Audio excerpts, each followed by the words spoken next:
tu ne regardais que les difficultés que tu as traversées. Ce matin, il me dit de dire à quelqu'un, est-ce que tu peux dire, Seigneur, ça a été la plus belle année de ma vie. Yes. Ça a été la plus belle année de ma vie, Seigneur. Oui, je me souviens dans ma chambre, j'étais assise, je pleurais. Mais aujourd'hui, je dis, Seigneur, à cause de ces pleurs, ça a été la plus belle année de ma vie, Jésus. Rabachette, à cause du fait que j'ai cherché ce que j'allais donner à mon enfant parce que je manquais. Seigneur, malgré ça, je dis que ça a été la plus belle année, Seigneur. Ça a été une très belle année. Oh, Shadabrasete, Baba. Alléluia. Alléluia, Jésus. Car rien ne pouvait égaler cela, Seigneur. C'est là où je veux être. C'est là où je veux rester.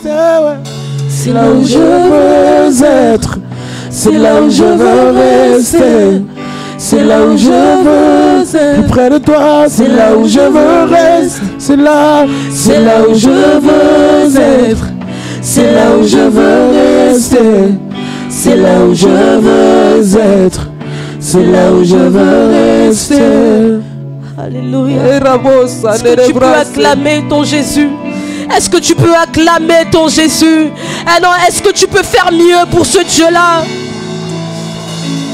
Est-ce que tu peux faire mieux pour ce Dieu-là qui t'a aimé? Est-ce que tu peux faire mieux pour ce Dieu-là qui t'a donné la joie ce matin? Est-ce que tu peux faire mieux pour le Jésus sauveur, pour le Jésus victorieux? Alléluia, alléluia, alléluia. Yes, yes. Alléluia. Yes. Oui, je te le dis encore. Si tu doutais de ça, si tu doutais de cette parole, si tu doutais de cette parole, laisse-moi te dire que ce matin, je ne veux pas que tu doutes. Si parce que tu n'as pas vu les choses que tu attendais, tu doutais de ce Dieu-là, non. Je veux que ce matin, tu dises, Seigneur, ça a été une très belle année, une très très belle année. En tout cas, c'est ainsi que moi, cette semaine, Dieu m'a conduit. Et j'ai simplement loué Dieu, j'ai dit, Seigneur, ça a été une très très belle année. Alléluia. Donc, parce que tu crois que c'est une belle année, je voudrais encore que ce matin, tu dises, Seigneur, simplement que tu puisses encore ajouter la portion nécessaire pour l'année 2024 qui arrive. La portion nécessaire pour l'année 2024. Alléluia. Ma broche kerebo sansa. Ye kamande rebo shikababa. Merci à toi, Jésus. Merci à toi, le roi des rois. Rachande rebo santa baba. Rebo shande rebra seke. Robo shande rebra seke. Rebabo shande rebra se.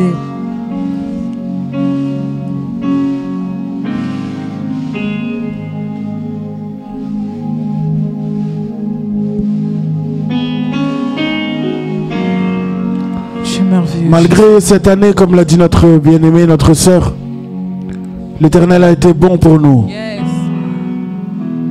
Rien que le fait d'être en vie, c'est une raison de le louer. La semaine passée, l'homme de Dieu nous a dit en tout temps, louons. Yes. Une des raisons pour lesquelles Dieu nous a créés, c'est pour louer aussi.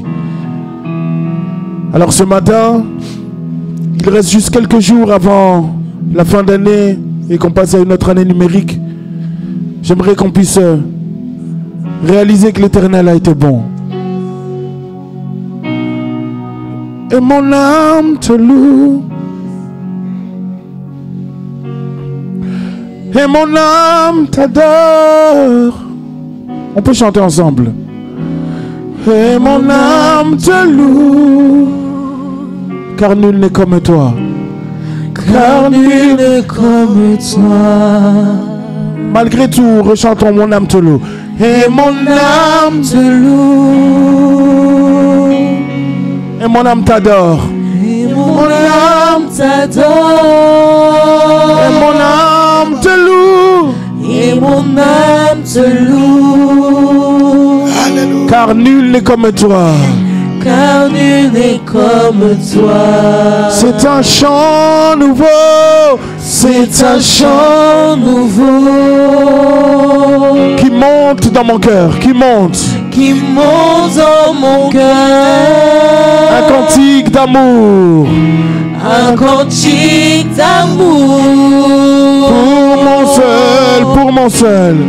Pour mon seul sauveur. Il m'a pris de loin, c'est vrai. Il m'a pris de loin. Qu'est-ce qu'il a fait? Il m'a lavé. Il m'a lavé. Il m'a racheté. Il m'a racheté. Et placé à ses côtés. Et placé à ses côtés. Je n'ai plus peur de rien. Je n'ai plus peur de rien. Je ne crains plus rien. Je ne crains plus rien. Car le bon berger Et de mon côté. est de mon côté. Lui seul me suffit. Lui seul me suffit. Lui seul est tout pour moi. Lui seul est tout pour moi. Quand je ne sais comment dire, Je me mets à chanter. je me mets à chanter. Et l'Éternel est bon. L'Éternel est bon. L'Éternel est bon. L'Éternel est bon. Il est bon. Il est bon pour moi. L'Éternel est bon. L'Éternel est bon. Il est bon. L'Éternel est bon. Il est bon. Il est bon. L'Éternel est bon. Il est bon. Il est bon. Il est bon pour moi. Lui seul me suffit. Lui seul me suffit. Lui seul est tout pour moi. Lui Seul est tout pour moi. quand je ne sais comment lui dire, Je me mets. je me mets à chanter. Alléluia. Est-ce que tu peux donner une offrande d'acclamation? Alléluia. Amen. Lui seul me suffit. Amen. Amen. Lui seul me suffit. Lui seul me suffit. L'Éternel est bon. Éternel, tu es bon. Tu es bon pour nous. Tu es bon pour moi. Tu es bon pour Éden. Alléluia. Alléluia. Amen. Amen. Que Dieu vous bénisse. L'Éternel est bon. L'Éternel est bon. Mets-moi un peu plus parce que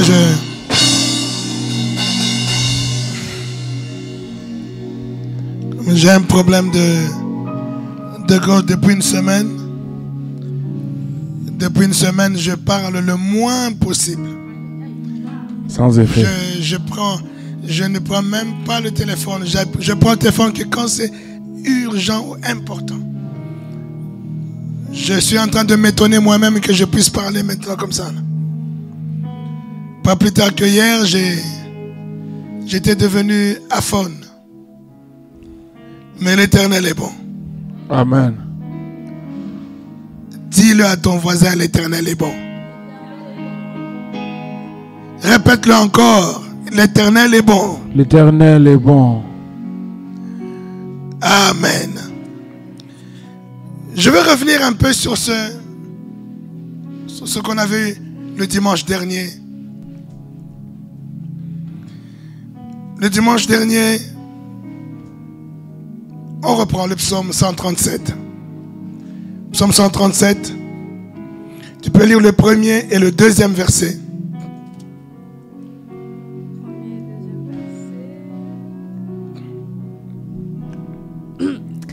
Sur les bords des fleuves de Babylone, nous étions assis et nous pleurions, en nous souvenant de Sion. Au saule de la contrée, nous avions suspendu nos harpes. Amen. Acclame la parole de Dieu.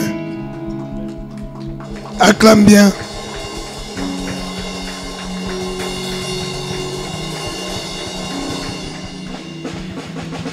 Prends maintenant Ézéchiel chapitre 1er. Au premier verset. Du premier verset au troisième verset. La 30e année, le 5e jour du 4e mois, comme j'étais parmi les captifs du fleuve du Kébar, les cieux s'ouvrirent et j'eus des visions divines.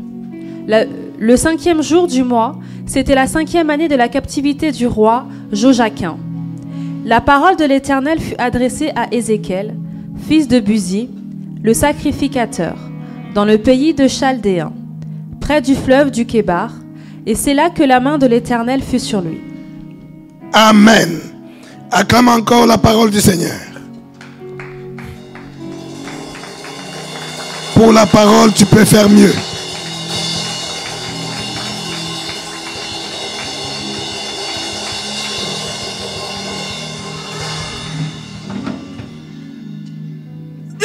Bien-aimé, je voulais rester un peu sur ce message. Nous avons vu que les enfants d'Israël, ils étaient en déportation à Babylone. Et à Babylone, où ils étaient, il y a une partie qui était au bord du fleuve de Kébar. D'autres étaient ailleurs, mais toujours à Babylone. Et ceux qui étaient au bord du fleuve, c'est d'eux dont on parle dans ce passage, qui avaient suspendu leur harpe aux arbres. Et les gens de Babylone, les Babyloniens, ont commencé à les presser pour dire, mais chantez-nous des cantiques de chez vous, chantez-nous des cantiques de chez vous. Et là, comme ils étaient colonisés, ils n'avaient pas le choix. Ils ne pouvaient que chanter. Merci. Amen. Et comme ils ne pouvaient que chanter, et en chantant, ils ont commencé à chanter les souvenirs de Sion, les souvenirs de Jérusalem.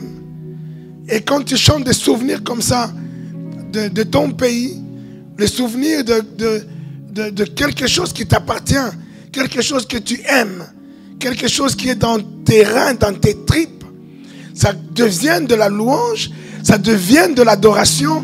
Et là, tu oublies même à l'instant, tu oublies les difficultés que tu es en train de traverser. Tu oublies que tu es dans la déportation, que tu es un esclave. Un instant, pendant que tu es en train de louer, tu te sens, tu es emporté et tu es à l'endroit où tu es en train de chanter. Je ne sais pas si tu comprends ce que je suis en train de dire. La louange peut t'emporter et te transporter. Tu te sens même devant Dieu. Et là, alors que tu es dans ta chambre, alors que tu es dans ta maison, dans tes soucis, mais tu sens comme si tu étais ailleurs. Tu étais devant ton Dieu. C'est pour cela que des fois, quand tu es emporté comme ça dans la louange, dans l'adoration, tu peux te retrouver par terre, à genoux, en train de pleurer, en train de verser tes larmes, mais pas des larmes de la douleur, pas des larmes de la souffrance, mais des larmes de la connexion ou de la présence de ce Dieu qui est là devant toi. Parce que tu es transporté devant Dieu dans ta prière, dans ta louange, dans ton adoration. Alléluia. Et dans cette adoration-là, dans cette adoration, ce souvenir de Sion, ils étaient transportés à Sion dans leur esprit. Et ils pouvaient maintenant voir, contempler, alors que le temple de Jérusalem était déjà détruit. Mais pour eux, ils vivent comme si le temple était là. Ils voient ce temple grandiose où la gloire de Dieu descendait. Et ils étaient en train de louer, d'adorer Dieu. Alléluia. Le but de la déportation, j'avais expliqué le dimanche dernier, c'est un peu le même but que la colonisation. La colonisation, c'était pour prendre un peuple, les asservir, les désaliéner, c'est-à-dire retirer leur culture, retirer leur identité pour leur donner l'identité du colonisateur. Je m'explique. Nos pays en Afrique ont connu la colonisation. Qu'est-ce qui s'est passé à la colonisation? C'est-à-dire les Européens, les Français, les Belges, les Allemands, tous les pays d'Europe sont venus en Afrique. Comme nos grands-pères, nos grands-parents n'étaient pas très cultivés, ils n'avaient pas la connaissance de beaucoup de choses. Les Européens étaient très avancés en technologie, très avancés dans beaucoup de choses. Alors, ils ont compris qu'en Afrique, ils ont trouvé qu'il y avait encore des choses qu'eux n'ont pas en Europe. Il y avait des minerais qui sont rares en Europe. Ils ont trouvé de l'or, ils ont trouvé des diamants, ils ont trouvé de l'émeraude, beaucoup de choses qu'ils ont trouvé, de l'uranium, des choses qui peuvent leur servir à beaucoup. Ils ont dit, nous devons nous emparer, nous accaparer de ces choses. Nous devons mettre la main sur ces choses. Mais pour mettre la main sur ces choses, nous devons être les maîtres ou les propriétaires de ce territoire. Mais pour en être maître et propriétaire, nous devons amener ces occupants, ces propriétaires actuels, nous devons les amener à changer leur identité et à épouser notre identité. À devenir des Belges, à devenir des Français, mais habitant dans leur pays. S'ils deviennent des Belges, ils vont comprendre qu'ils sont assujettis à un roi. Et ce roi-là, c'est le roi des Belges. Donc tout ce qu'ils vont faire, comme les Belges chez eux-mêmes, tout citoyen belge est un sujet du roi belge. Alors, les Congolais, par exemple, qui étaient colonisés par les Belges, devaient être aussi des sujets du roi belge. Quand tu travailles pour toi, tu travailles aussi pour le roi.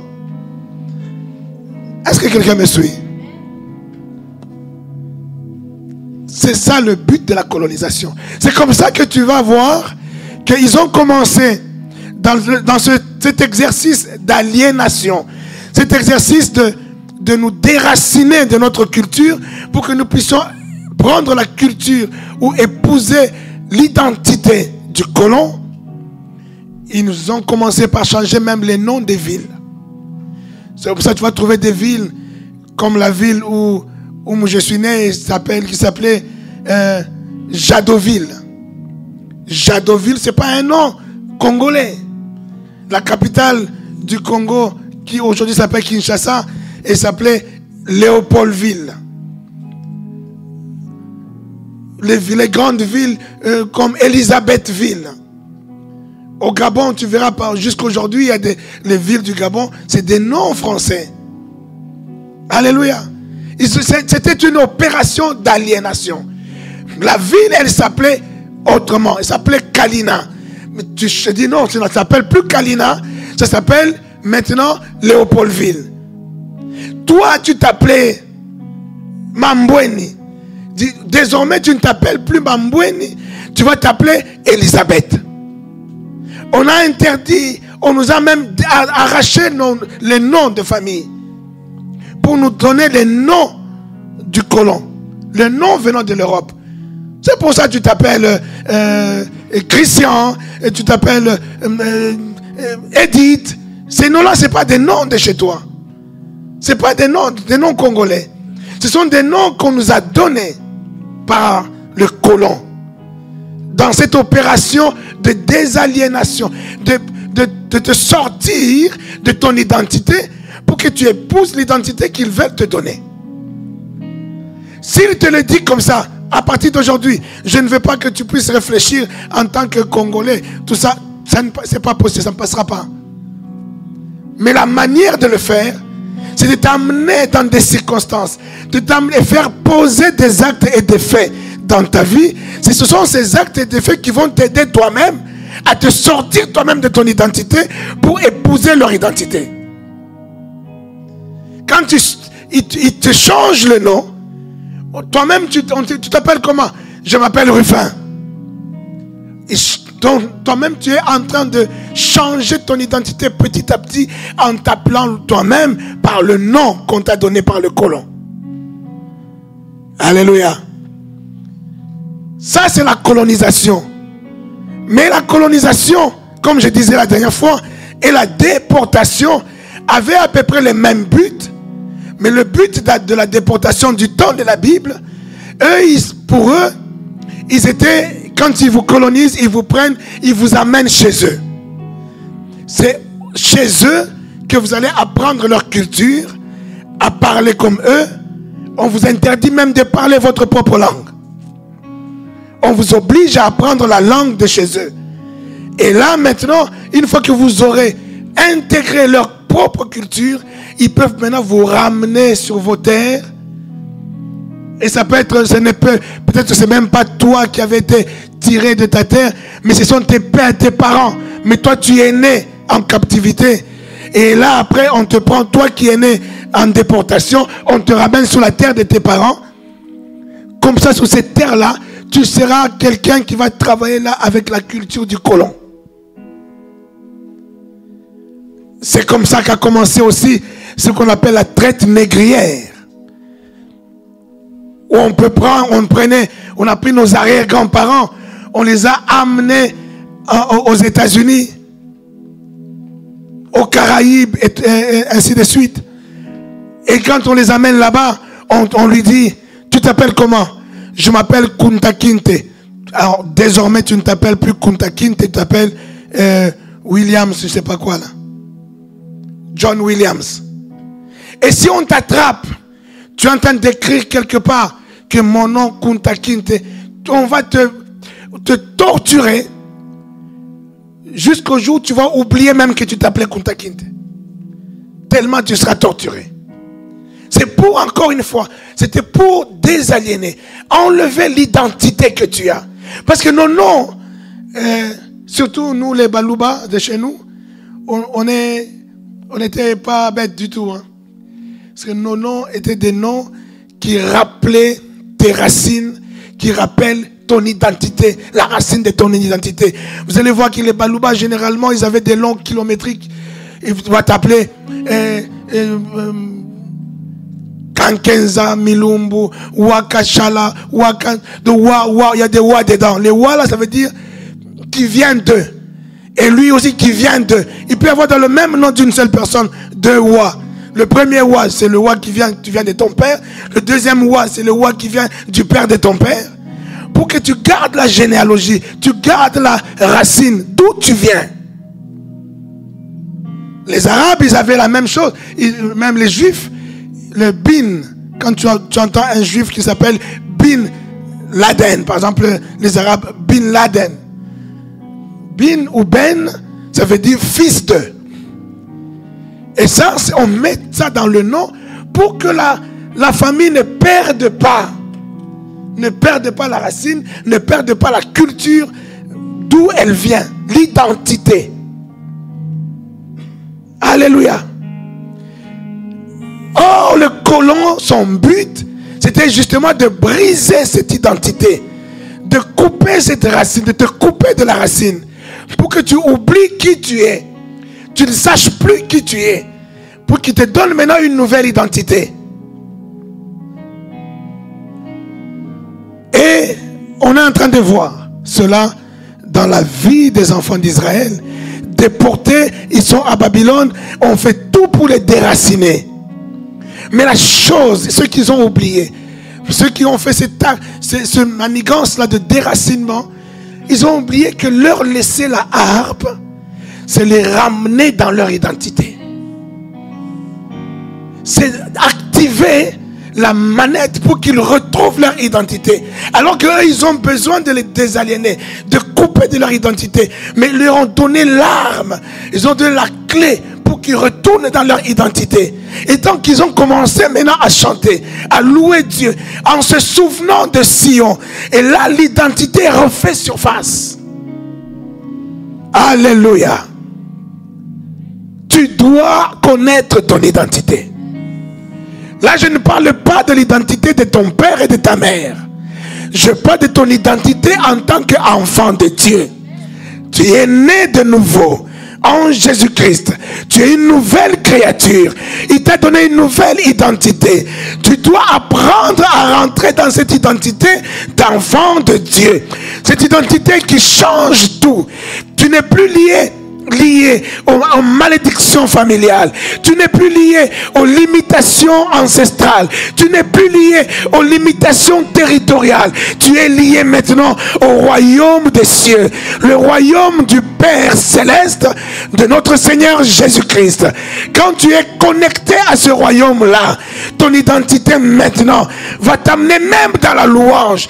Tu ne vas pas louer parce que je viens du Cameroun. Je ne vais pas louer Dieu, le Dieu de mes pères, le Dieu du Congo. Non, je vais louer le Dieu de mon Seigneur Jésus-Christ, de qui je tire mon identité.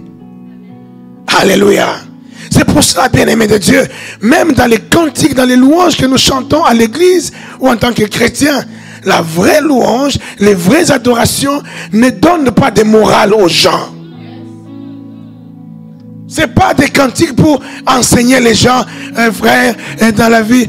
2 Timothée, 1 Timothée, j'ai abandonné Jésus, j'ai abandonné l'alcool, j'ai fait ceci. Non, c'est pas ça. Ça, c'est donner de la morale aux gens. Ça, c'est pas les vraies louanges, l'adoration qui devraient être chantées à l'église, non. À l'église, ce qui doit être chanté, ce sont des cantiques et des louanges à l'éternel Dieu. Alléluia. Ou des cantiques qui nous ramènent à la gloire de Dieu, qui nous amènent dans notre identité de la gloire de l'éternel. Pas des cantiques qui t'amènent à pleurer sur tes problèmes, à pleurer sur tes situations. Oh mon Dieu, pourquoi m'as-tu abandonné? Depuis quand Dieu a abandonné quelqu'un? Il a dit, je ne vous abandonnerai jamais jusqu'à la fin des temps. Alléluia. Alors quand tu as un cantique qui te dit, mon Dieu, pourquoi m'as-tu abandonné? C'est un cantique qu'il faut mettre de côté. Alléluia. C'est ça la vérité. La mélodie peut être bonne, ils ont mis la musique, ça paraît bien.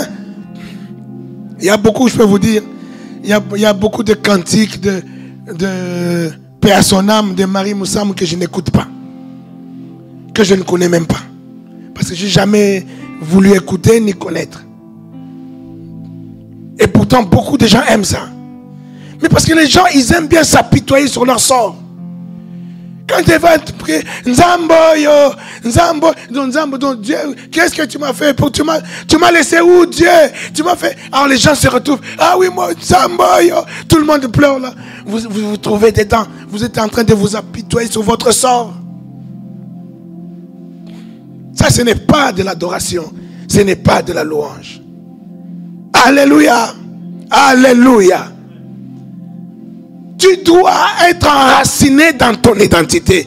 Et l'ennemi, ou la mission de l'ennemi dans ta vie, c'est de te sortir de ton identité d'enfant de Dieu. C'est de te déconnecter de cette identité d'enfant de Dieu. Quand ils étaient au bord du fleuve, tellement dans le désespoir, tellement dans la désespérance totale, Dieu a envoyé le prophète Ézéchiel. Le prophète Ézéchiel, en ce temps-là, lui aussi était en déportation. Il était aussi en déportation à Babylone, mais il n'était pas avec le groupe qui était au bord du fleuve. Et là, il est venu parmi eux.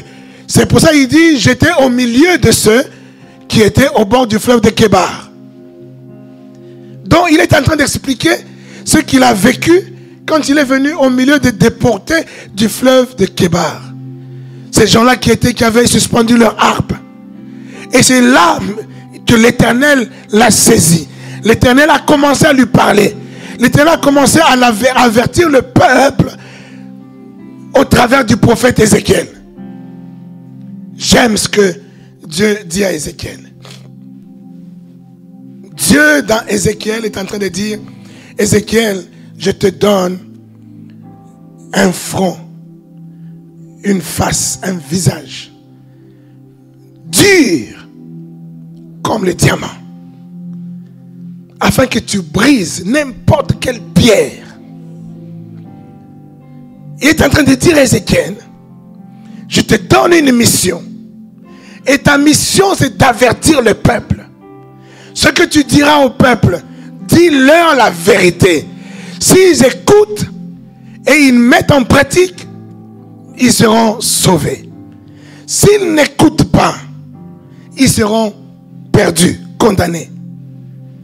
Mais si tu ne dis pas, si tu leur dis pas, ils seront perdus parce qu'ils n'auront rien entendu et ils seront perdus et condamnés et leur sang te sera réclamé, Ézéchiel.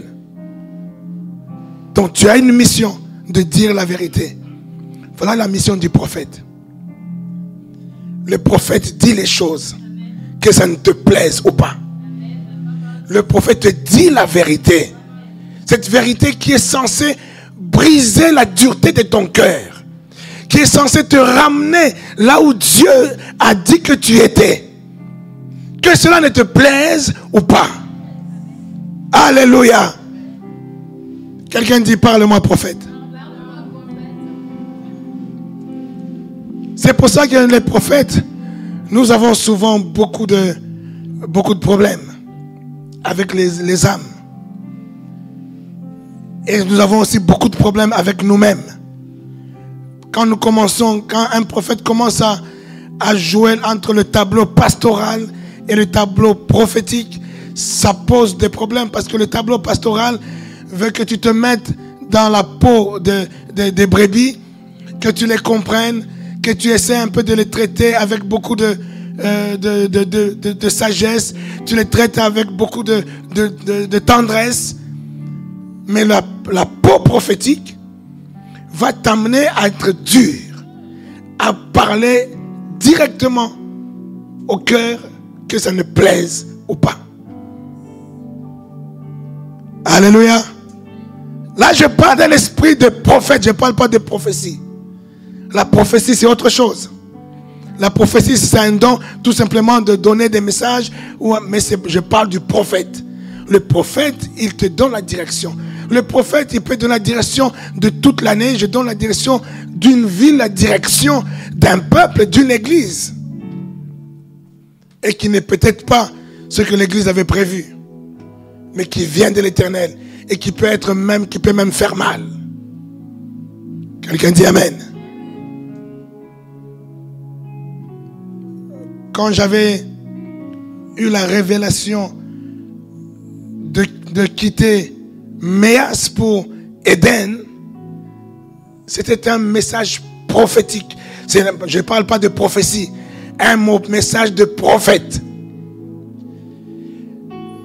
Et si tu résistes à ce genre de message, comme Dieu dit à Ézéchiel, le sang te sera réclamé. Dieu m'avait montré plusieurs visions, plusieurs messages que Dieu m'avait montrés, pour dire que si je résiste à ça, je serai moi-même touché.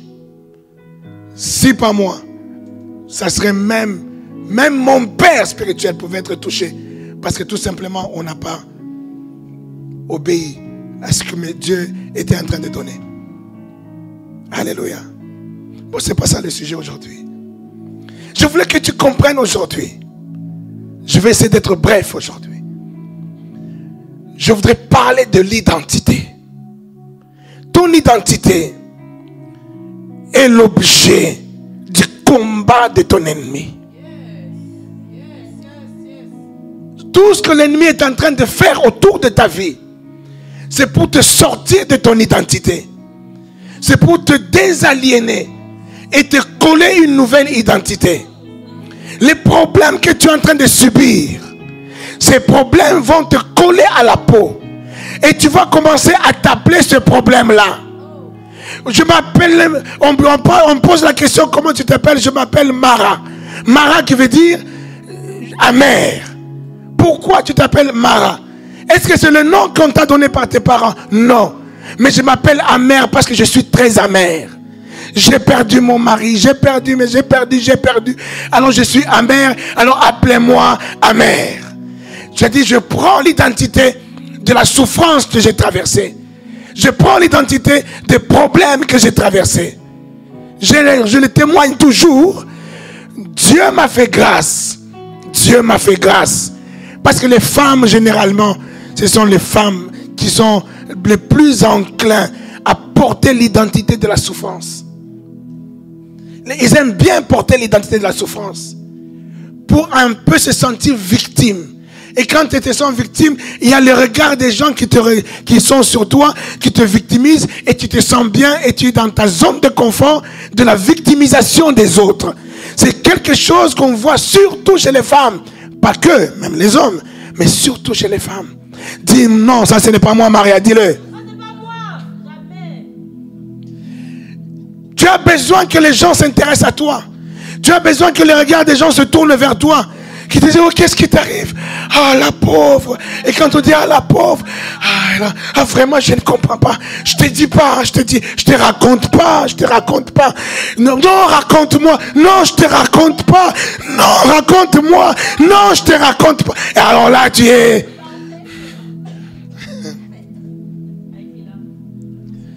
Alléluia. C'est ça l'attitude de vouloir prendre l'identité de la victime. Refuse cela de tous tes voeux. Vous voyez, Mara là qui a pris l'identité de la victime, il a fallu tout un exercice pour qu'elle sorte de cette identité. Dans le livre des Juges, Juges chapitre 6, jusqu'au verset 11, Juges chapitre 6, verset 11, voilà l'histoire de Gédéon. Juges chapitre 6, verset 11. 11, 12, 13. Juges chapitre 6, verset 11. Puis vint l'ange de l'Éternel. Il s'assit sous le térabinthe d'Ophra qui appartenait à Joas, de la famille d'Abiézer. Gédéon, son fils, battait du froment au pressoir pour le mettre à l'abri de Madian. L'ange de l'Éternel lui apparut et lui dit, l'Éternel est avec toi. L'Éternel est avec toi, Gédéon. Vaillant héros. Vaillant héros. Gédéon lui dit, ah, mon Seigneur. Oh, mon Seigneur. Si l'Éternel est avec nous. Si l'Éternel est avec nous. Pourquoi toutes ces choses nous sont-elles arrivées? Tout ce que je suis en train de traverser. Et où sont tous ces prodiges que nos pères nous racontent? Où sont toutes ces choses qu'on nous raconte à l'église que Dieu est grand? Quand ils disent, l'Éternel nous a-t-il pas monté? Quand tu dis que non, Dieu c'est lui qui donne les mariages, c'est lui qui donne l'argent, c'est lui qui donne ceci. Où est ce Dieu-là qu'on nous parle à l'église? Moi je traverse des moments compliqués dans mes finances, compliqués dans mon mariage, compliqués dans mes besoins. Mais où est ce Dieu-là qu'on nous prêche? Qui est le Dieu qui donne tout, le Dieu qui pourvoit, le Dieu qui guérit. Moi je traverse des maladies. Où est ce Dieu-là? Où est ce Dieu-là? Et tu m'appelles vaillant héros. Je ne suis pas vaillant. Je dis, moi je suis le plus petit de la plus petite famille de Manassé, qui est la plus petite tribu. En quoi moi je serai un vaillant héros? Qu'est-ce que Gédéon est en train de faire? Gédéon, on est en train de lui dire, Gédéon, voici ton identité. Ton identité, c'est vaillant héros. C'est une identité, que c'est ça l'identité que connaît le ciel pour toi, Gédéon. Parce que c'est l'ange de l'Éternel qui vient te l'annoncer. L'ange de l'Éternel vient te dire, tu t'appelles Gédéon, mais l'identité connue au ciel, ce n'est même pas ton nom, Gédéon. L'identité connue au ciel, ce n'est même pas le nom de Bin, ton père, ou Bin, ta mère. Mais l'identité que connaît le ciel, c'est que tu es un vaillant héros. Je vais dire à quelqu'un aujourd'hui, tu as une identité céleste. Tu as une identité céleste. Ton identité céleste, c'est que tu es la tête et non la queue. Est-ce que je parle à quelqu'un? Ton identité céleste, c'est que tu es un homme, tu es une femme de valeur. Tu es un homme et une femme, un héros ou une héroïne. Tu es celui qui domine sur toutes choses. Tu es celui qui est appelé le roi ou la reine. Non, est-ce que je parle à l'église? Est-ce que je parle à l'église? Ton identité, ce n'est pas que non, moi je suis diabétique. C'est pas ça ton identité. Ton identité, c'est que moi, je suis en bonne santé. J'aime ce que papa Cléo a l'habitude de dire.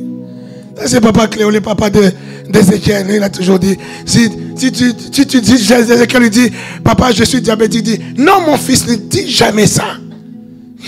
N'est-ce pas? Il dit, ne dis jamais ça. Tu n'es pas diabétique, tu es un enfant de Dieu. C'est ça l'identité. Alléluia. C'est ce que Dieu est venu rappeler à Gédéon. Il dit, Gédéon, ton identité, ce n'est pas celui qui se cache pour battre le froment par peur de l'ennemi. Parce que pourquoi il battait le froment en cachette? Parce qu'il avait peur des Madians. Que les Madians viennent sauter sur lui et qu'ils viennent, parce que c'est ce qu'ils faisaient. Quand ils voyaient qu'ils ont fait la récolte, ils vont battre le froment pour après en faire de la farine. Et ils attendaient qu'ils fassent tout le boulot. Après, ils vont venir, ils vont leur tomber dessus, ils vont les attraper, ils vont récupérer tout le travail qu'ils ont fait et ils vont partir avec. Et là, il faudrait qu'ils se cachent. Normalement, on bat le froment en plein air pour que le vent puisse emporter tous les déchets. Mais lui, il battait le froment dans une cave pour se cacher. C'est la douleur. C'est la souffrance. Il dit, où était ce Dieu? Qu'est-ce qu'il avait dit là? Ah mon Seigneur, si l'Éternel est avec nous. Si l'Éternel est avec nous. Pourquoi toutes ces choses nous sont-elles arrivées? Pourquoi toutes ces choses qui nous sont arrivées? Et où sont tous ces prodiges? Où sont tous ces prodiges que nos pères nous racontent? Quand ils disent, bien-aimé de Dieu, il est en train de dire, Père, ange, toi qui me dis, tu m'appelles vaillant héros. Moi, mais tu ne vois pas ce que je suis. Tu ne vois pas l'identité que j'ai. Mon identité, c'est le peuple le plus petit des plus petits. Mon identité, c'est toute la souffrance que ce peuple est en train de vivre. Tout ce que nous sommes en train de vivre aujourd'hui. Nous nous cachons même des Madians. C'est ça notre identité. Mais toi, tu viens me dire, c'est moi le héros qui va sauver tout ça. Non, c'est pas possible. Il est en train de se battre contre l'identité que Dieu lui a donnée. Il est en train de s'opposer à l'identité que Dieu lui est en train de lui révéler. Que Dieu te révèle encore ce matin. Il te révèle ton identité en Jésus-Christ. Tu es béni de toutes sortes de bénédictions célestes. Tu es béni de toutes sortes de bénédictions célestes. Ne laisse pas les problèmes qui t'accablent aujourd'hui te voler ton identité. Est-ce que je parle à l'église? Ne laisse pas la situation que tu traverses voler ton identité. Moi, je suis célibataire endurci. Refuse cela. Ça, ce n'est pas mon identité. Il n'est pas bon que l'homme soit seul. Dieu a préparé quelqu'un pour moi. Est-ce que je parle à quelqu'un? Je traverse une situation financière chaotique, une situation financière trop grave. J'ai peur même quand on frappe à la porte, je me dis c'est peut-être un huissier qui vient. Mais que cela ne puisse pas voler ton identité. Est-ce que je parle à l'église? Que cela ne vole pas ton identité. Au bord du fleuve de Kébar, la situation de déportés a volé leur identité. Ils ont raccroché leur harpe.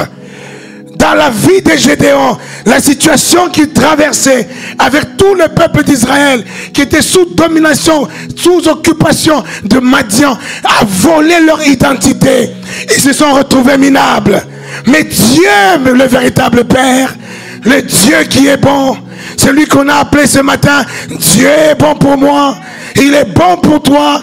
Et il vient encore ce matin te rappeler que je suis le Dieu très haut. Le Dieu qui t'a connu d'avance. Le Dieu qui t'a engendré en Jésus-Christ pour que tu sois celui qui dominera. pour que tu marches sur la pauvreté, que tu marches sur toute maladie, que tu domines toutes choses que l'ennemi a mis autour de toi pour te désaliéner. La souffrance désaliène. La souffrance fait changer l'identité de quelqu'un. Écoutez, dans le livre de Matthieu, la Bible nous parle de Jean-Baptiste. Et de Jean-Baptiste, la Bible nous révèle que ça c'est le Malachie déjà qui en parle, le prophète Malachie. Il parle de Jean-Baptiste, il dit, voici un homme venu qui vient dans le désert pour préparer le chemin, pour annoncer la venue du Messie. Il vient du désert. Jean-Baptiste, quand il est né déjà miraculeusement. Sa mère était appelée stérile. Sa mère est tombée enceinte. Et la grossesse là, sa mère a eu la révélation que c'était cet enfant-là. C'est un enfant exceptionnel qui est venu préparer le chemin. Marie, quand elle était enceinte du Seigneur Jésus, Marie est allée visiter la maman de Jean-Baptiste et Élisabeth. Et quand ils se sont rencontrés, Élisabeth a senti dans son ventre l'enfant bouger, tressaillir, parce que l'enfant a senti qu'en face il y a le Seigneur Jésus qui est aussi dans le ventre de Marie. Quelqu'un dit amen. Ça c'est Jean-Baptiste. Il est né Jean-Baptiste. On lui a révélé cela. Sa maman lui a certainement parlé. La prophétie lui est certainement arrivée. Que tu n'es pas n'importe qui. Tu es la voix qui est venue dans le désert pour montrer le chemin, pour révéler le Messie, pour révéler celui qui est venu pour sauver l'humanité. Tu es la voix qui vient du désert. Et il comprend cela, bien-aimé de Dieu. Il accepte la prophétie. Mais regarde ce qu'il en a fait de la prophétie. Il est allé vivre dans le désert. La Bible dit qu'il est allé vivre dans le désert. Et dans le désert, il s'est revêtu des peaux de bêtes et tout ça. Et il se nourrissait des criquets et des insectes et tout. Est-ce que c'est ça que la prophétie avait dit?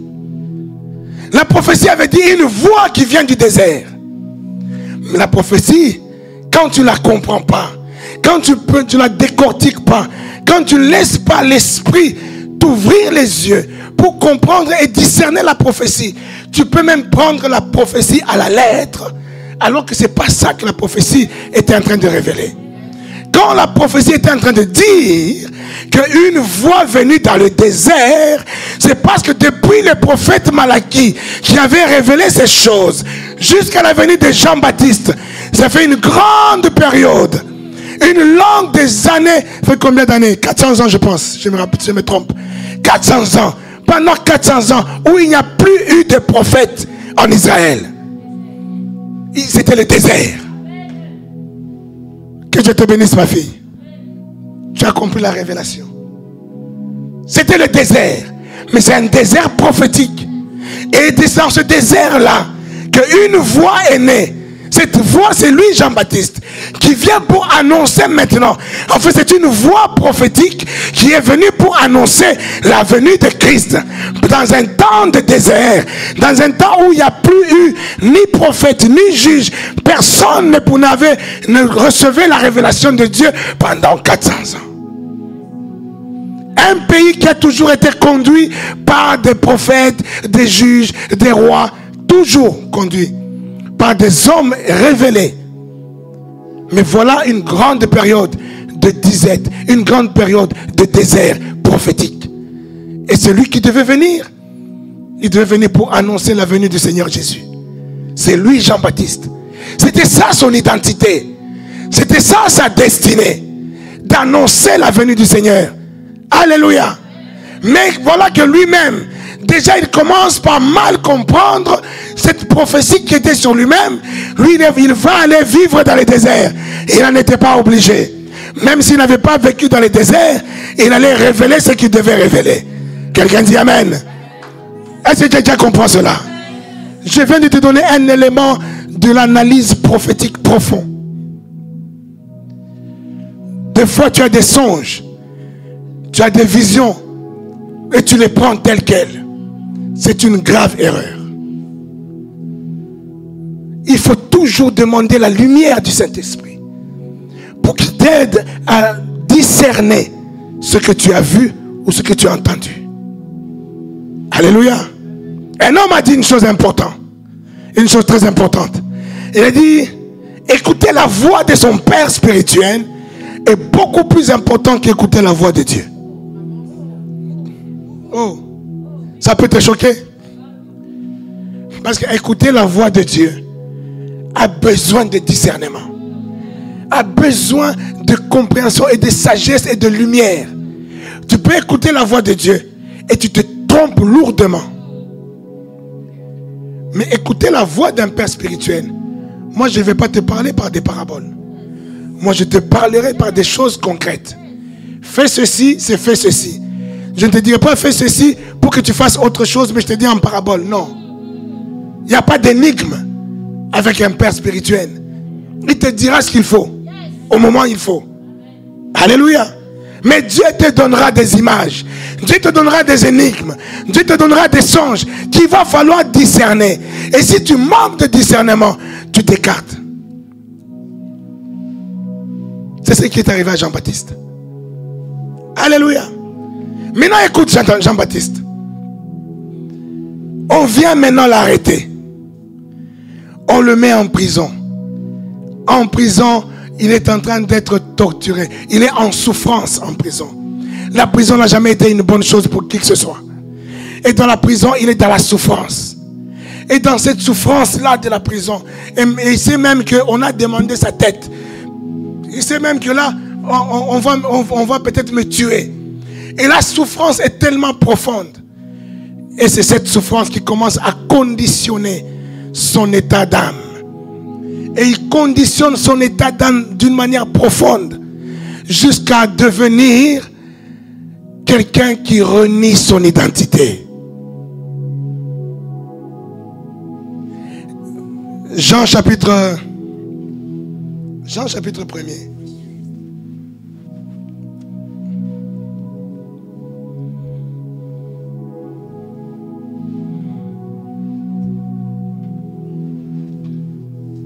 Jean chapitre 1er. Commence par le verset 31. Jean chapitre 1, verset 31. Je ne le connaissais pas, mais c'est afin qu'il fût manifesté à Israël que je suis venu baptiser d'eau. Jean rendit ce témoignage.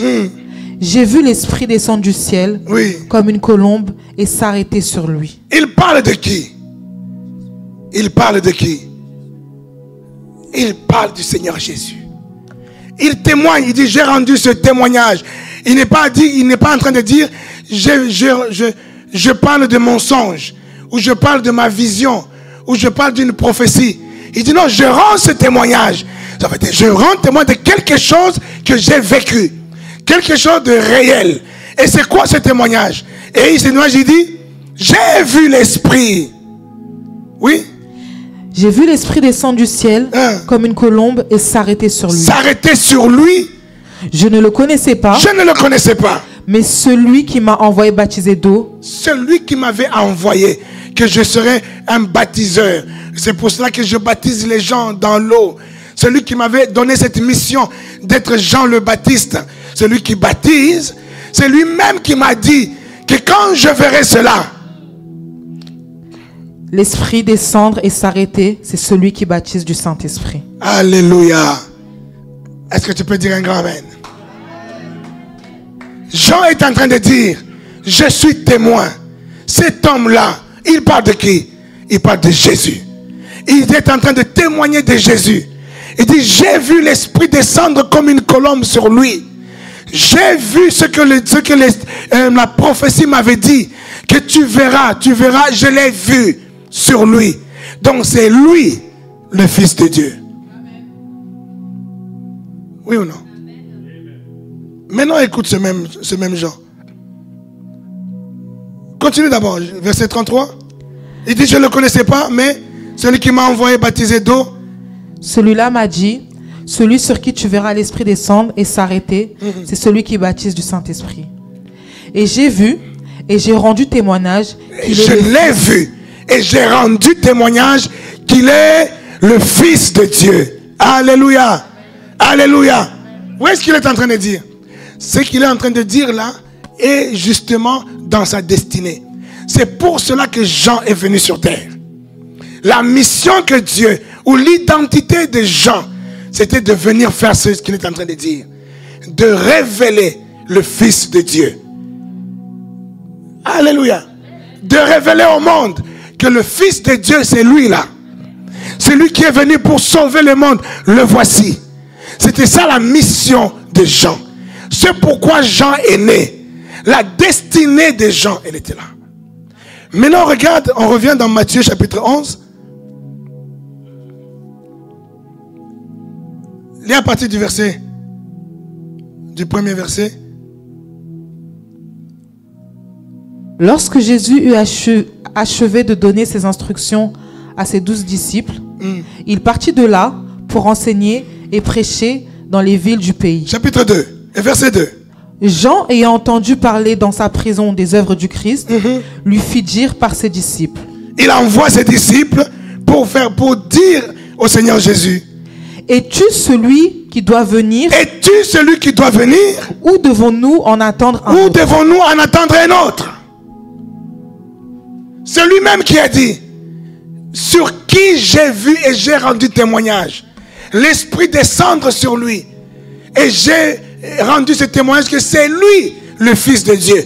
Voilà qui est en train de dire le contraire de ce qu'il avait dit. Maintenant, il envoie des gens pour aller lui poser la question à lui là. Allez lui demander: est-ce que c'est lui ou c'est quelqu'un d'autre qui doit venir? Oh, est-ce que quelqu'un comprend déjà ce que je suis en train de dire? Jean-Baptiste, c'était quoi son identité? De révéler Christ. Est-ce qu'il l'avait fait? Oui, il l'avait fait. Mais cet homme Jean-Baptiste qui avait cette mission, cette identité, cette destinée d'être le révélateur du Messie, le voilà qu'il est en prison. Et à partir de la prison, qu'est-ce qu'il dit? Allez lui poser la question: est-ce que c'est lui ou devons-nous attendre un autre? D'où vient ce changement? D'où vient ce revirement de situation? C'est de la frustration de la prison. Cela vient de la souffrance de la prison. Ce sont la souffrance des choses que tu traverses, les problèmes que tu traverses, les situations que tu traverses. Ce sont ces situations-là qui viennent t'envahir jusqu'à te faire perdre ton identité, jusqu'à te faire perdre ta destinée, jusqu'à même pas te faire perdre, mais jusqu'à renier ta destinée. Renier ta destinée. Est-ce que je parle à l'église?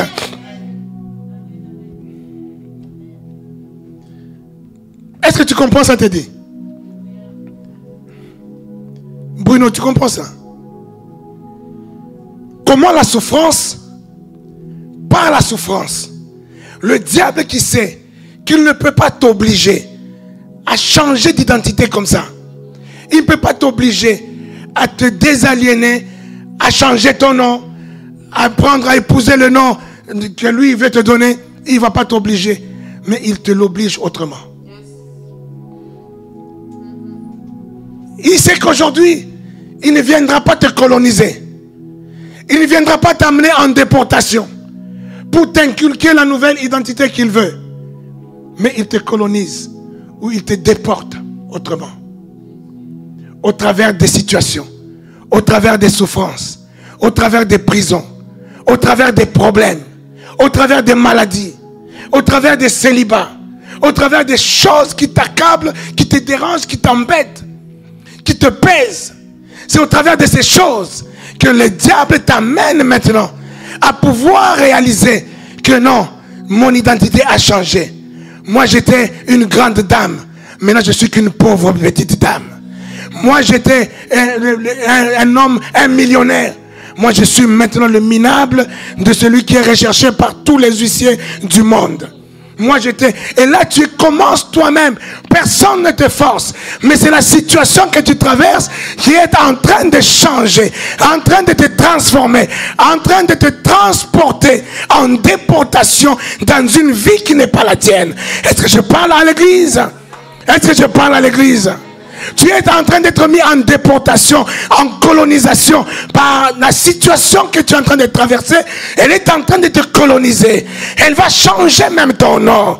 Tu ne t'appelleras plus ce que Dieu a dit que tu es. Maintenant tu vas mettre le nom de ta souffrance. Je dis, je bénissais l'Éternel. Parce que les pères ont toujours ce réflexe. Si tu es un père et tu n'as pas ce réflexe, prie. Prie. Si ça tenait qu'à ma mère, aujourd'hui mon nom serait pas Shimba. Mon nom serait Makenga. Si ça ne tenait qu'à ma mère.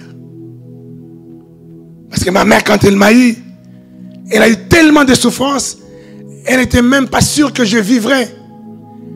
Pour elle, certainement, je mourrais. Parce que je suis né tellement maladif qu'elle m'a donné le nom de Makenga, qu'elle-même déjà, par ma grossesse, l'avait fait tellement souffrir qu'elle m'a donné le nom de Makenga, qui veut dire souffrance.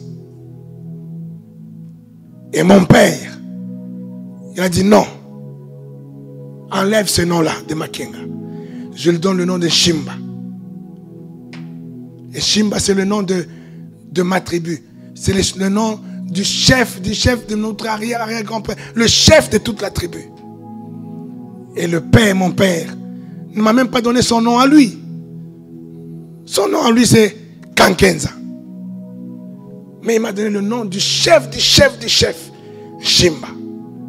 Il a enlevé le nom de Makenga de souffrance. Est-ce que quelqu'un comprend cela? Parce que le nom de souffrance pouvait devenir mon identité. Je pouvais le porter et traîner dans toute ma vie. Et ma vie tout entière pouvait devenir souffrance. Mais ma vie est devenue une vie de royauté. Oh mon Dieu. Non, tu n'as pas compris. Si tu étais dans le monde, tu me connaissais dans le monde, tu allais savoir qu'on m'appelait roi lion. Parce que moi, j'avais cette identité de roi. Quelqu'un, oh non, tu n'as pas saisi cela. Tout cela parce que le nom a changé. Et la mentalité va avec. Je suis devenu un roi dans ma mentalité. Je peux traverser des situations compliquées. Je reste roi. Moi, je peux te dire les souffrances que je vis sans en avoir honte. Pourquoi? Parce que je sais que c'est passager. Moi, je n'ai pas peur de dire à quelqu'un, ah, moi j'ai des problèmes. Ah, tu sais, moi, donc ma femme m'a quitté, tout ça. Et des gens qui peuvent cacher, ils ont honte de tout. Moi, je n'ai pas honte. Parce que je sais que tout ce qui est souffrance, pour moi, est passager. Un roi reste roi. Un roi trône. Un roi domine. Même dans la guerre, il reste roi. Il ne peut pas s'asseoir. Un roi reste toujours debout. Oh, mon Dieu. Mon Dieu. Mon Dieu. Je suis en train d'amener quelqu'un à prendre, à épouser l'identité céleste. Dieu a dit, Gédéon, il dit, je m'appelle Gédéon. Il dit, vaillant héros. Dieu est en train de dire, Gédéon, ton nom, ce n'est pas ce que tu es en train de dire là. Gédéon, ton nom, c'est vaillant héros. Et lui, il commence à discuter. Il dit, non, c'est pas mon nom. C'est pas mon nom. Souvenez-vous de ce que Dieu a fait avec Jacob. Jacob, il est né, son père lui a donné le nom de Jacob, qui veut dire usurpateur, voleur, escroc. Il a grandi avec ce nom. Un jour, Jacob, il se retrouve quelque part et il a dormi. Il a vu un ange de l'Éternel descendre et il a combattu avec cet ange toute la nuit.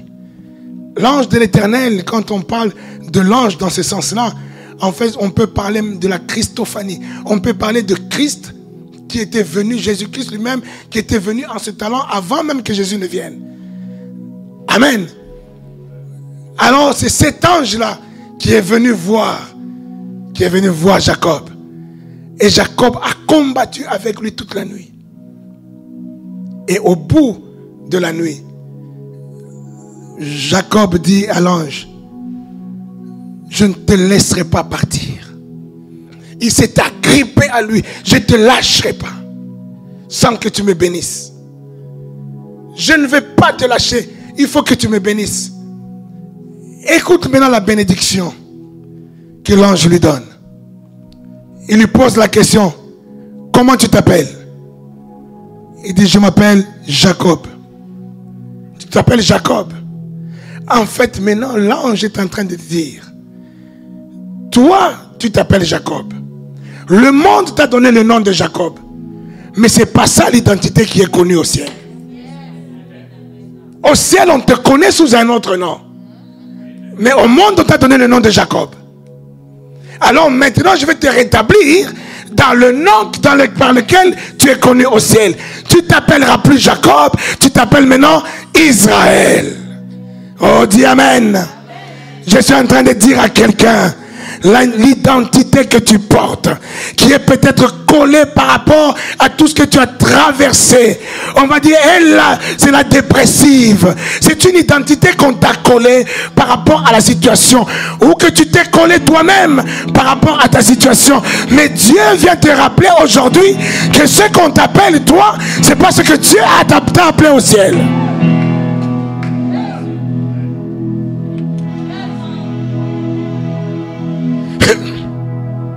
Attache-toi à l'identité du ciel.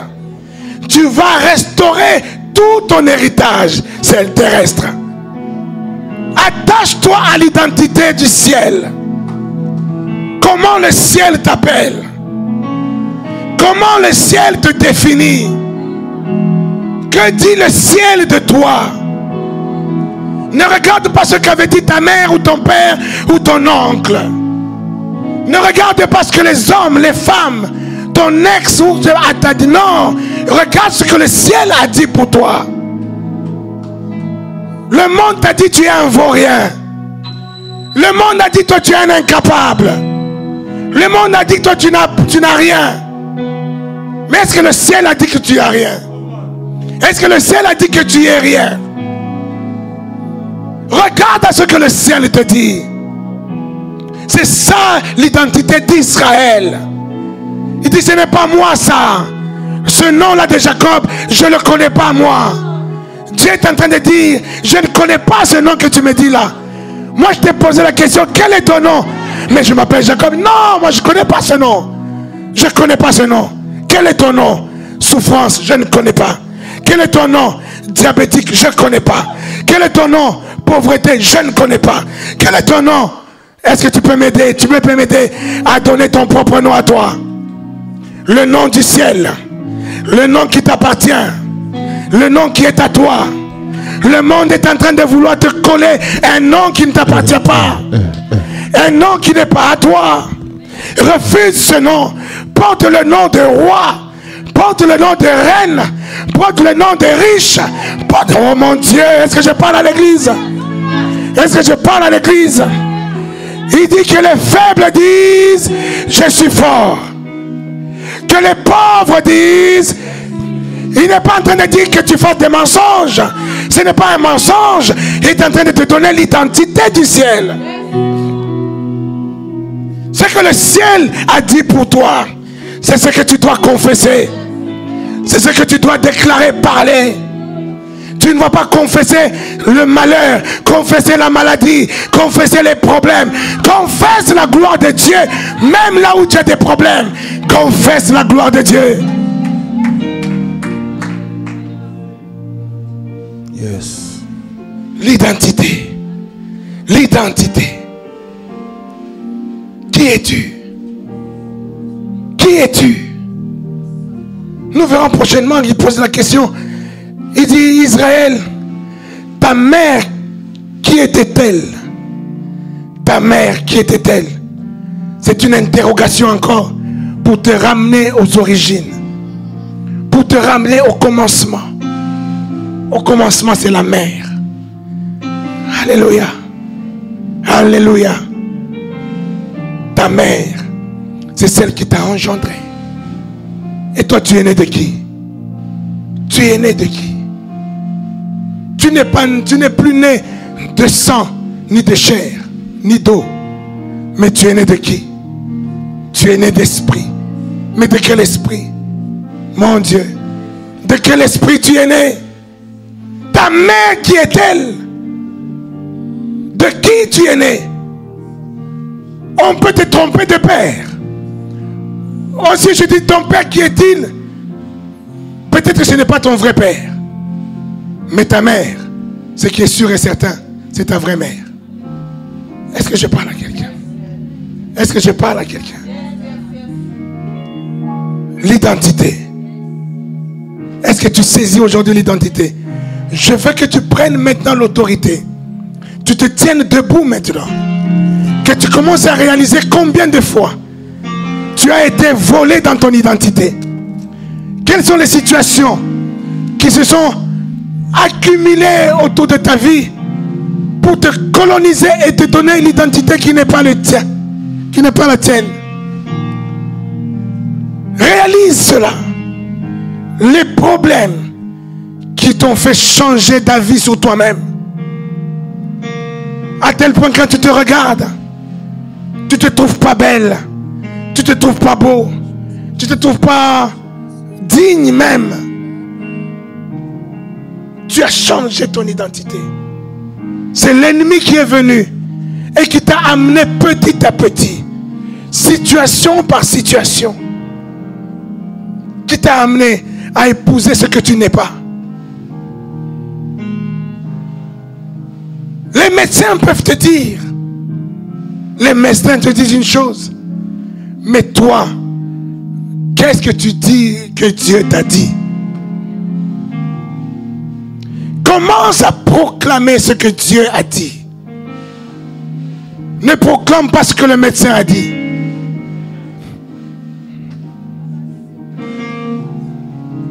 Le médecin a vu scientifiquement, mais toi vois spirituellement. Est-ce que je parle à quelqu'un? Est-ce que je parle à quelqu'un? Le médecin te dit que tu es cancéreux. Mais est-ce que Dieu a dit que tu es cancéreux? Les médecins ont dit, l'enfant a 6 doigts. Est-ce que Dieu a dit que l'enfant a 6 doigts? Est-ce que je parle? Est-ce que je parle? Est-ce que je parle? Quelle est ton attitude face à cela?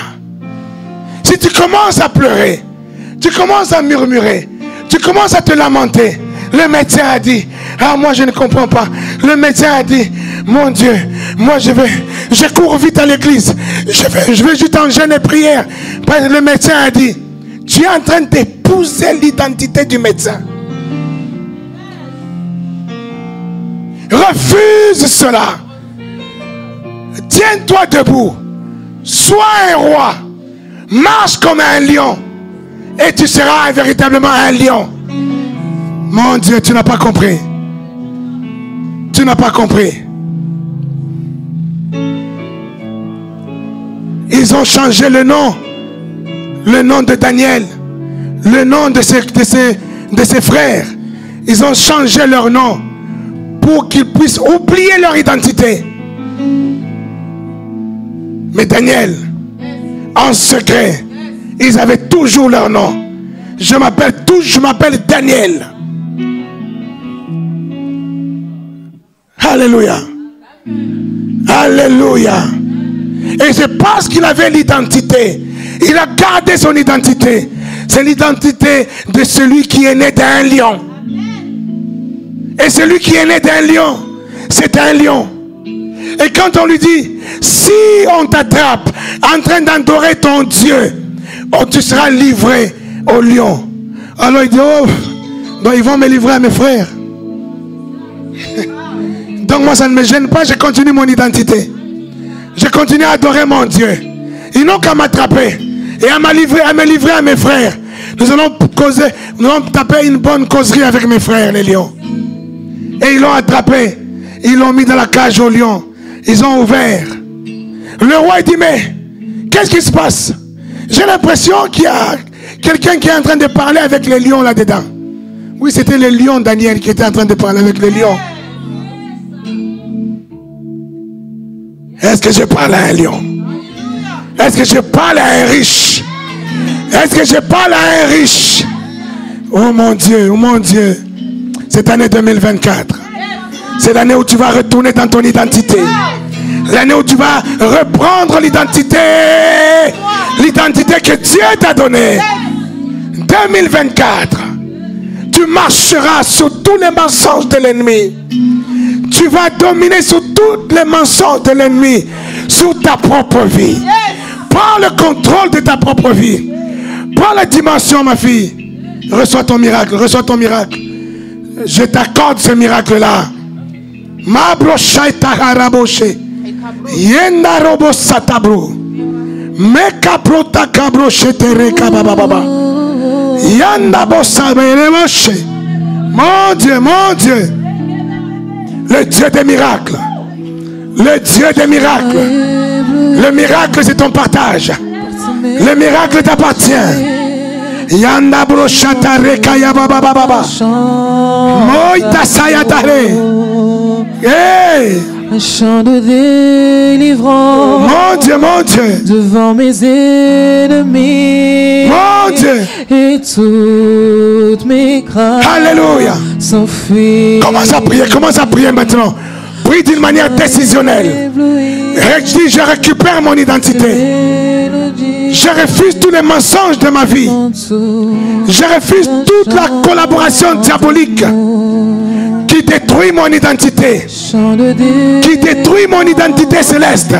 Devant mes ennemis. Et tout s'enfuit. Oui, je ne sais plus.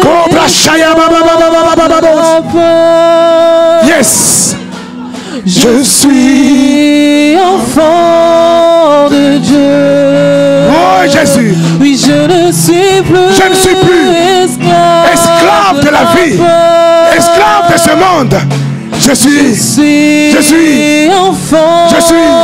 Oui, je ne suis plus. Je ne suis plus esclave de la peur. Je suis enfant de Dieu. Je ne suis plus. Je ne suis plus esclave de la peur. Je refuse la peur de ce monde. Je suis enfant de Dieu. Oui, avant ma naissance, Jésus, tu m'avais choisi, appelé par mon nom. Avant ma naissance, yes, tu m'avais choisi. Tu m'avais choisi. Et tu m'as appelé par mon nom. Appelé par mon nom. Tu m'as adopté. Oh, je suis de ta famille. Je suis de ta famille. Et mon sang, ton sang coule dans mes veines. Coule dans mes veines. Encore une fois, avant ma naissance. Avant ma naissance, tu m'avais choisi, appelé par mon nom. Je m'appelle Rufa, je m'appelle Jésus. Tu m'as adopté, je suis de ta famille. Ton sang coule dans mes veines. Oui, avant ma naissance, yes. Tu m'avais choisi, appelé par mon nom. Tu m'as adopté, tu m'as adopté. Oui, je suis de ta famille. Je suis de ta famille. Et ton sang coule dans mes veines. Oui, moi je ne suis plus esclave de la peur. Je suis enfant de Dieu. Je ne suis plus esclave de la peur. Je suis enfant de Dieu. Oui, tu m'as ébloui.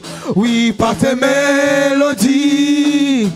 Tu m'entoure d'un chant d'amour, un chant de délivrance devant mes ennemis. Ton sang coulant, oh oui, je ne suis plus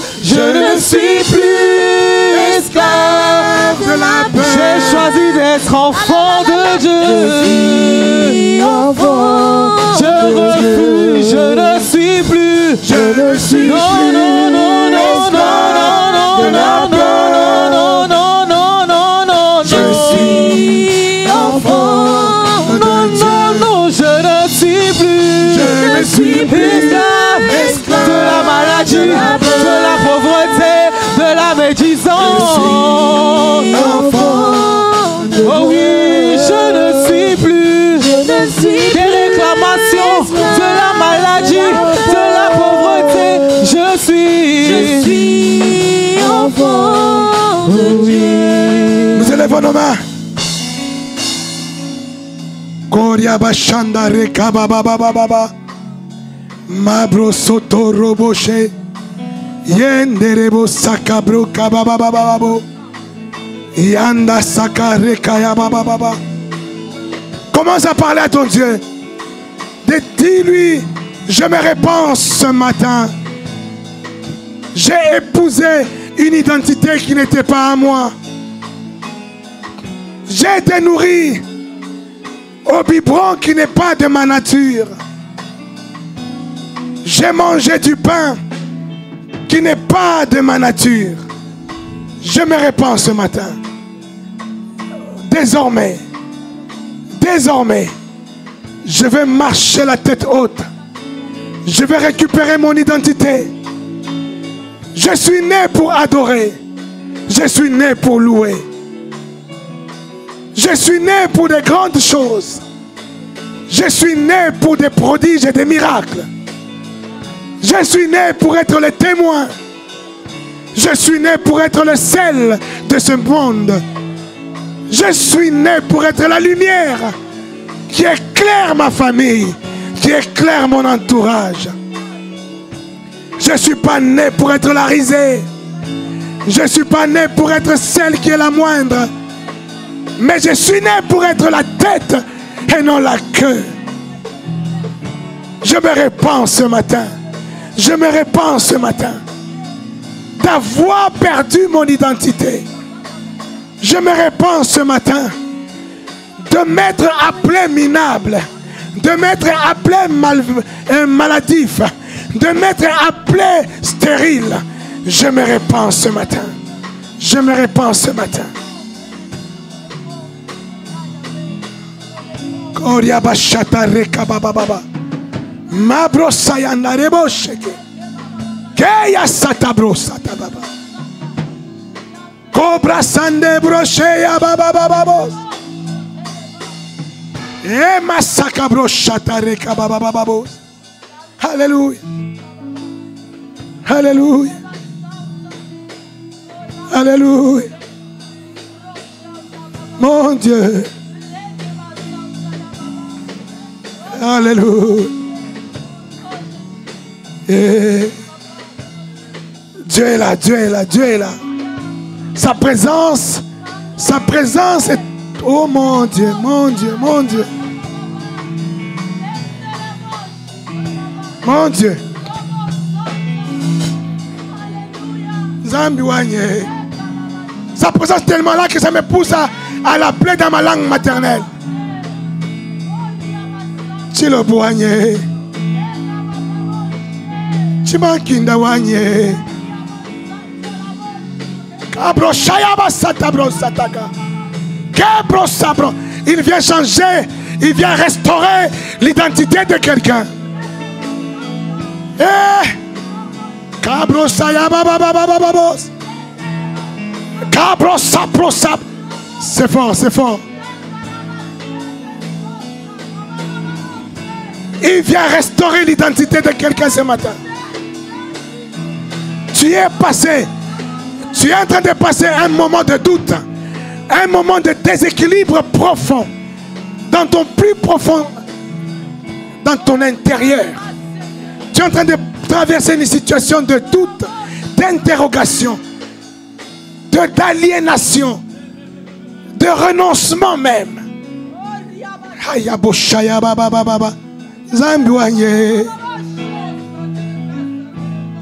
Dieu vient ce matin. Dieu vient ce matin.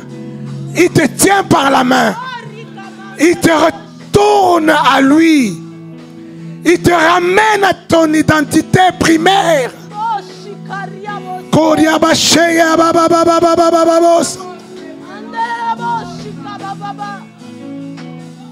Il te ramène là où il t'a tiré. Il t'a tiré de son propre roc. Il t'a tiré du rocher le plus dur. Mon Dieu, mon Dieu.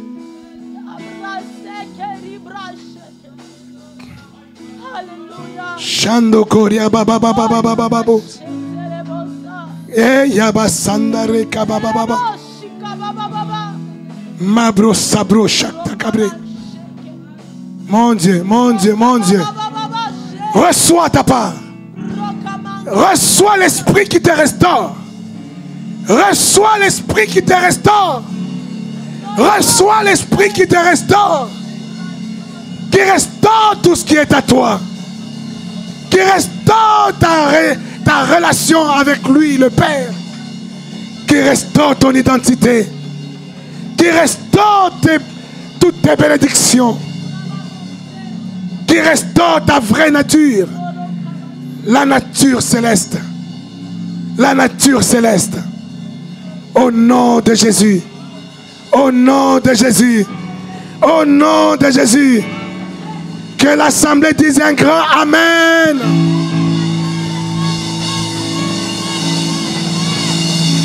Que l'assemblée dise un grand Amen encore.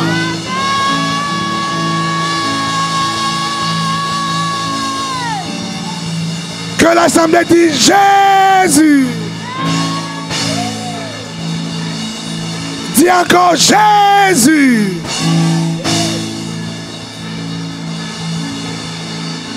Acclame, acclame, Seigneur.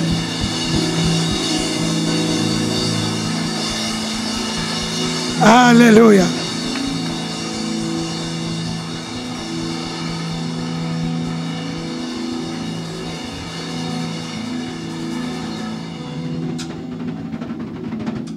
Alléluia.